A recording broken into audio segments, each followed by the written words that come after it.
ഇപ്പോൾ എസ്.എഫ്.ഐ സംസ്ഥാന president M Sivaprasad കൂടി ചേരുകയാണ്. ശിവപ്രസാദ്, ഇപ്പോൾ ഹൈക്കോടതിയിൽ നേരിട്ടിരിക്കുന്ന വലിയ തിരിച്ചടി, നേരത്തെ എസ്.എഫ്.ഐ അടക്കം നടത്തിയ വിചാരണ 15 ചോദ്യങ്ങൾ കേരള സർവകലാശാല താൽക്കാലിക വിസിയോട് ചോദിച്ചത് ഓർമ്മയിലുണ്ട്.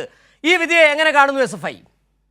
ഇത് ജനാധിപത്യത്തിന്റെയും കേരളത്തിലെ വിദ്യാഭ്യാസത്തെ വർഗീയവൽക്കരിക്കാൻ ശ്രമിച്ചുകൊണ്ടിരിക്കുന്ന RSSനെതിരെയും നടന്ന ഉജ്ജ്വലമായ പോരാട്ടത്തിന്റെ വിജയമാണ്. ആ വിജയത്തെ കേരളത്തിലെ മുഴുവൻ ജനങ്ങളും ഏറെ പ്രതീക്ഷാ നിർഭരമായിട്ടാണ് കാണുന്നത്. കാരണം കേരളത്തിൽ ഉന്നത വിദ്യാഭ്യാസത്തെ സംഘപരിവാരവൽക്കരിക്കാൻ വലിയ അജണ്ടയാണ് കേരളത്തിൽ RSS തയ്യാറാക്കിയിരുന്നത്. അതിന്റെ ഭാഗമായിട്ടാണ് RSS നിയന്ത്രണത്തിലുള്ള ചാൻസലറെ ഉപയോഗപ്പെടുത്തി വിവിധ സർവകലാശാലകളിൽ വൈസ് ചാൻസലർമാരായി RSSന് താല്പര്യമുള്ളവരെ കൊണ്ടുവെക്കുന്നത് നാം കണ്ടത്. വളരെ കുറച്ച് ആളുകളെ അവർക്കുള്ളൂ. ആ ഉള്ള ആളുകളെ ഉള്ള സ്ഥലങ്ങളിലൊക്കെ കൊണ്ടിരുത്തി കേരളത്തിലെ വിവിധ സർവകലാശാലകളുടെ ഭരണം പിടിച്ചെടുക്കുക എന്നതായിരുന്നു RSS തന്ത്രം. അവിടെ ചാൻസലർക്ക് ഉണ്ടായ ഒരു ആശയക്കുഴപ്പം, അല്ലെ അദ്ദേഹത്തിനുണ്ടായ ഒരു അവ്യക്തത എന്ന് പറയുന്നത്, അദ്ദേഹം ഗവർണർ ആയതുകൊണ്ട് കിട്ടിയതാണ് ഈ ചാൻസലർ പദവി എന്ന അവ്യക്തത അദ്ദേഹത്തിനുണ്ടായി.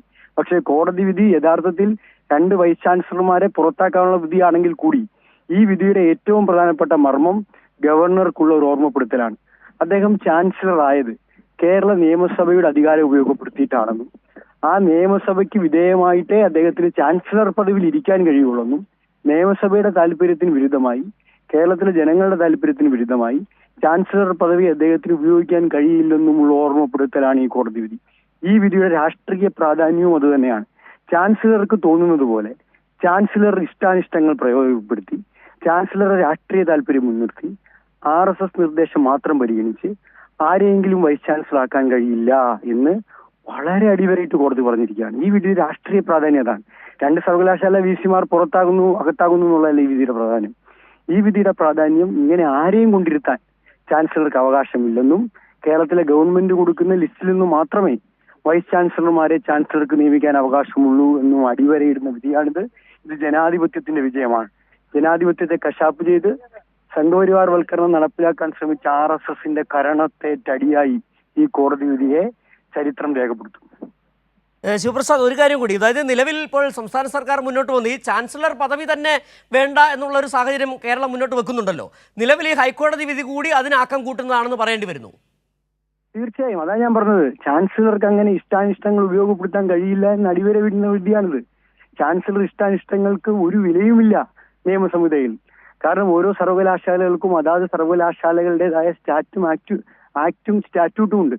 ആ ആക്റ്റും സ്റ്റാറ്റ്യൂട്ടിനും വിധേയപ്പെട്ട് മാത്രമേ ഓരോ സർവകലാശാലകളുടെയും ഭരണം മുന്നോട്ട് കൊണ്ടുപോകാൻ കഴിയൂ. ആ ആക്ടിനെയും സ്റ്റാറ്റ്യൂട്ടിനെയും കേരള നിയമസഭ പാസ്സാക്കുന്ന ബില്ലുകളെയും എല്ലാം വെല്ലുവിളിച്ച്, ജനാധിപത്യത്തെ തന്നെ വെല്ലുവിളിച്ച് ഒരു ഭരണഘടനാ പദവിയിൽ ഇരിക്കുന്ന ആൾ എത്ര നാളിങ്ങനെ മുന്നോട്ട് പോകാൻ വേണ്ടി കഴിയും? അങ്ങനെ കഴിയില്ല എന്നാണ് കോടതി ഇപ്പോൾ അടിവരയിട്ട് പറഞ്ഞിരിക്കുന്നത്. അതുകൊണ്ട് കേരളത്തിലെ ചാൻസലറായി പ്രവർത്തിക്കാൻ വേണ്ടി തയ്യാറാവണം. ആ ചാൻസലറായി പ്രവർത്തിക്കാൻ തയ്യാറാകുമ്പോൾ കേരളത്തിലെ ജനങ്ങളുടെ താല്പര്യത്തെ അടിസ്ഥാനപ്പെടുത്തി അദ്ദേഹം പ്രവർത്തിക്കാൻ തയ്യാറാവണം. അദ്ദേഹത്തിന്റെ സംഘപരിവാര രാഷ്ട്രീയവും താല്പര്യവും അദ്ദേഹത്തിന്റെ സ്വകാര്യതയായി സൂക്ഷിക്കാൻ അദ്ദേഹം തയ്യാറാവണം.